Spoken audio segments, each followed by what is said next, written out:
Welcome back to the World of Warcraft Alpha Exploration, a series in which we examine the World of Warcraft Alpha version 0.5.3. For those of you who are new to the channel, version 0.5.3 is also known as the Friends and Family Alpha. It was given out to people that were either related to or knew someone working at Blizzard. Testers had to sign a non-disclosure agreement and were not allowed to talk about their participation. The veil of secrecy surrounding this forgotten version has long since been lifted, and nowadays we can rely on a trove of screenshots, videos, and trailers to get an idea of how the game looked back in the day. There is also a fan-made project trying to recreate version 0.5.3 as closely as possible, which is the server that I'm using to record today's video on. There will be a link in the description if you're interested in checking it out. With that being said, let's get into it and take a look at what the privileged few got to experience all the way back in 2003 and what is probably the first time WoW was introduced to a wider audience. With the intro out of the way,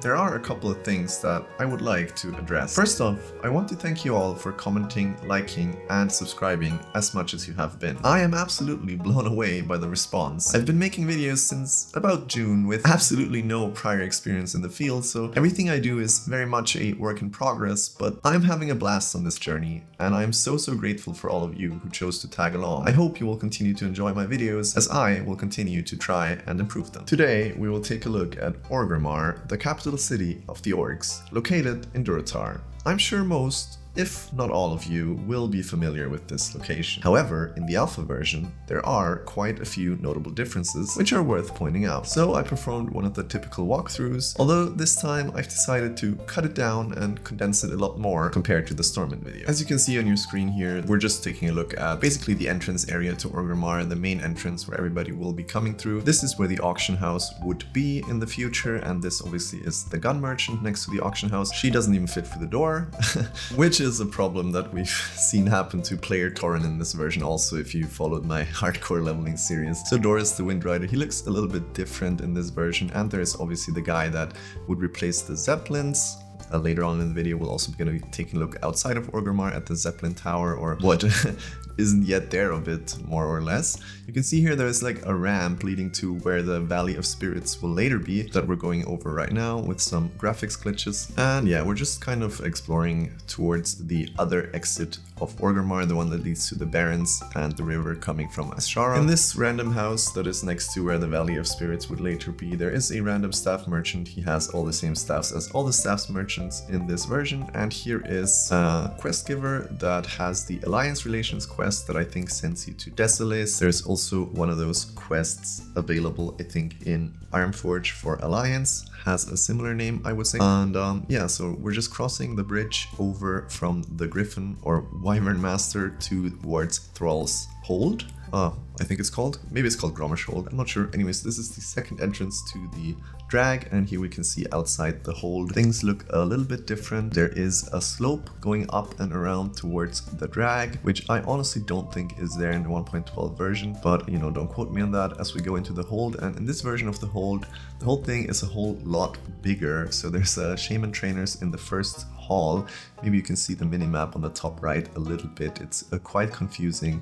And here are obviously the shaman trainers. The trolls don't have textures yet in some places. And as we're going deeper into the hold, you can really see that it was a lot more confusing to navigate, even though I cut out a lot of the tunnels there to show you you know, sort of the next main hall that leads into Thrall's throne room, but there would have been a lot of room for advisors, quest givers, whatever they were planning to add here. However, in this version, the only one that is accompanying Thrall in his main hall is Nazgrel, whom we probably know from the Warcraft 3 campaign. I think at least he is a significant character in the WoW Classic lore, and Thrall himself, I think I showed a screenshot in the intro of a beta version of him, but here in the alpha you can see there is a completely different model, a completely different hairstyle. He looks like a shaman underneath, but there are obviously no textures. So now I'm just going to be showing you guys a quick look at the drag, and obviously you can see here there is a survival trainer, which is obviously a cut profession that didn't make it in the game. It would have revolved around light sources and things that make your adventuring easier. The Regent's vendor here, you can see he has a tiny bronze key and a tiny iron key, which would have been a regent to use for mages in order to open locks with Khadgar's Unlocking. It was a spell so mages could also pick locks more or less magically. And right now I'm just speeding up the footage a little bit to give you guys an inside look into what the Drags looks like without sort of taking up too much of your time. So there are a bunch of NPCs that don't have any real purpose. We can see up on the slope there are, you know, a lot more architectural structures than in the normal version. There is this little hut and a wooden ramp that leads up to another level with another empty room. Seems to be maybe a cartography room. We could see there was a globe there and a couple of maps. Obviously cartography was also going to be a profession at some point in the game, so you never know, maybe that's what this was used for. Here's the alchemy trainer, and with that being said, we're going to be heading over to the leather armor merchants, and now we're going to be heading over to the Valley of Honor next.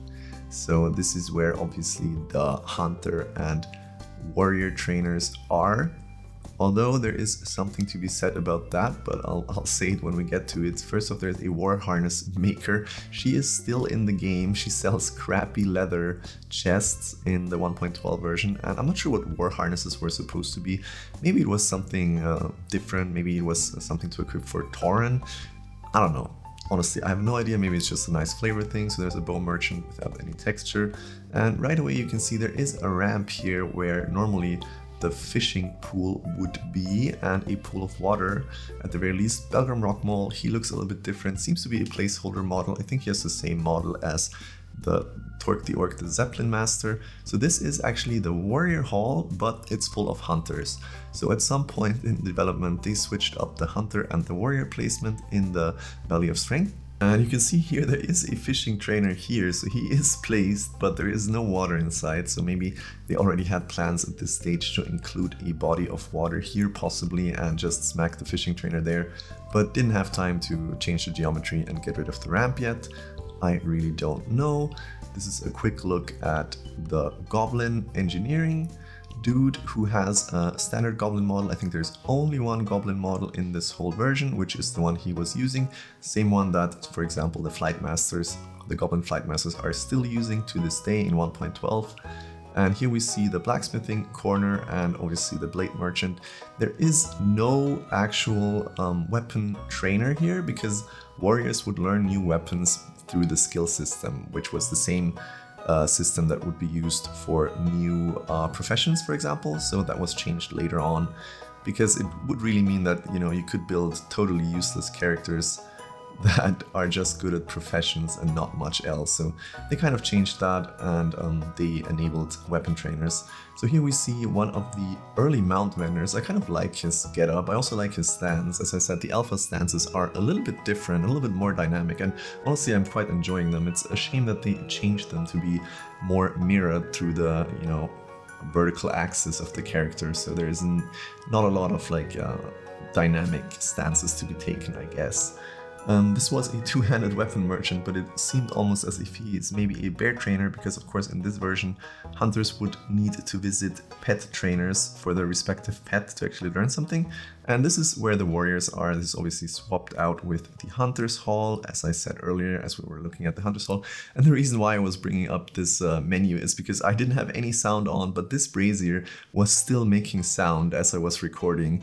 And the same thing happened actually in Deadwind Pass. So there's something where, you know, some stuff just won't be muted and it doesn't really, you know, the sound settings don't matter. You will always hear it, which is kind of spooky. And this is the Ring of Honor, I want to say, maybe Ring of Blood. Honestly, I forgot the name, but this is where some Gurubashi Arena PvP events would have taken place in Orgrimmar. And forgive me if I'm wrong, but I'm not sure if this is actually in the 1.12 version. Maybe I just never went there to this corner to explore it. So it might very well be there. When I first saw it in the alpha version, I could have sworn that, you know, it's not actually in the 1.12 version, but as I said, I never really played Horde too much, and probably I should check it out. But yeah, I tried to set up a 1.12 server, it didn't work out very well. I will try to get on that for the next video, so we can also have some side-by-side comparisons maybe of the 1.12 version versus the alpha version as it stands right now. Obviously yeah, we're going to be going down to the Cleft of Shadows, but there are some technical difficulties with that. As you can see, if you run down the ramp into the Cleft of Shadows, this is pretty much what happens. You will get lost in time and space and sort of phase in and phase out of existence here, as you know, there is a couple of NPCs strewn about, but it's really hard to navigate without seeing the actual geometry of the place. And I apologize if you guys are getting a headache from this, but that's just how the Cleft of Shadows is in the alpha. And I thought I would include it because, you know, on the alpha version, there is a bunch of stuff like that happening every now and then, which can be really annoying to deal with. So, you know, I just wanted to give you guys a little bit of a look at that. And with that being said, I'm kind of trying to get out of here now because all the flickering is making my head spin, and you see I can't even get out. There is an invisible wall that will let you in, but it won't let you out, so the Cleft of Shadows swallows you whole and I have to teleport to the entrance, which gives me a good opportunity to take a look at Holgar's Storm Axe, the binder in the back, and obviously a boar trainer. It wouldn't be an alpha video without showing a hunter trainer. And this is where the Zeppelin Tower will be. The only thing we actually see is a brazier in the sky. And with that image, I will leave you. Thank you so much for watching and have a great day.